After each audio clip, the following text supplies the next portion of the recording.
శరీరంలో చెడు కొలెస్ట్రాల్ ఎక్కువైతే ప్రాణాలకే ప్రమాదం. మనం అలవరుచుకున్న ఆహార అలవాట్ల వల్ల ఈ మధ్య కాలంలో ప్రతి వయసులో ఉన్న వారికి బ్లడ్ కొలెస్ట్రాల్ ఎక్కువైపోతుంది. పెద్దవారైతే మరీ ఇబ్బంది పడుతున్నారు. గుడ్ కొలెస్ట్రాల్ జీర్ణశక్తికి ఉపయోగపడుతుంది. మన బాడీలో వైటమిన్ డి కూడా ప్రొడ్యూస్ చేస్తుంది. వెల్లుల్లి కొలెస్ట్రాల్ని ఎలా రెడ్యూస్ చేస్తుంది? శరీరంలో చెడు కొలెస్ట్రాల్ ఎక్కువైతే గుండె రక్తనాళాల్లో పూడికలు ఏర్పడతాయి. బ్లడ్ సర్క్యులేషన్కి అంతరాయం ఏర్పడుతుంది. లోపల ఫ్యాట్ అంతా పేరుకుపోయి ప్రెషర్ ఎక్కువయ్యి హైపర్ టెన్షన్ అంటే బీపీ వస్తుంది. డయాబెటీస్, స్ట్రోక్ వంటి సమస్యలు వచ్చే ప్రమాదం ఉంది. అధిక కొలెస్ట్రాల్ సమస్యను దూరం చేయడానికి వెల్లుల్లి ఎంతగానో సహాయపడుతుంది. వెల్లుల్లిలో యాంటీబ్యాక్టీరియల్, యాంటీమైక్రోబియల్, యాంటీ ఇన్ఫ్లమేటరీ గుణాలు పుష్కలంగా ఉన్నాయి.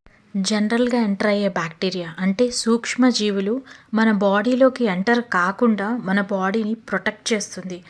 తర్వాత ఏదైనా మనకి గాయం తగిలినప్పుడు త్వరగా హీల్ అయ్యేలా చేస్తుంది. అందుకని వెల్లుల్లిని మన ఆహారంలో చేర్చుకోవడం వల్ల అనేక ప్రయోజనాలు మనం పొందొచ్చు. ఫస్ట్, ఇమ్యూనిటీ పెరుగుతుంది. రోగాల బారి పడకుండా చేస్తుంది.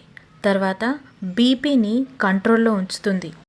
బ్యాడ్ కొలెస్ట్రాల్ ఏదైతే ఉందో అదంతా కరిగించి గుండెకు ప్యూర్ సర్క్యులేషన్ వెళ్ళేలా చేస్తుంది.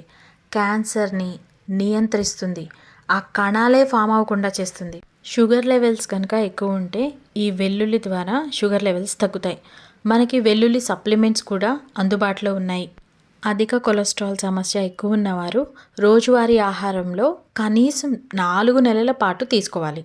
కొలెస్ట్రాల్ అప్పుడు కంట్రోల్లో ఉంటుంది.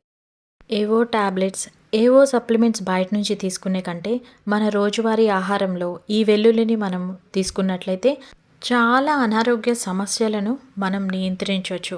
మన ఇమ్యూనిటీ పవర్ కూడా పెంచుకోవచ్చు. Stay safe, stay healthy. మీ ఆరోగ్యం మీ చేతుల్లో. సబ్స్క్రైబ్ చేయండి, షేర్ చేయండి. Thank you.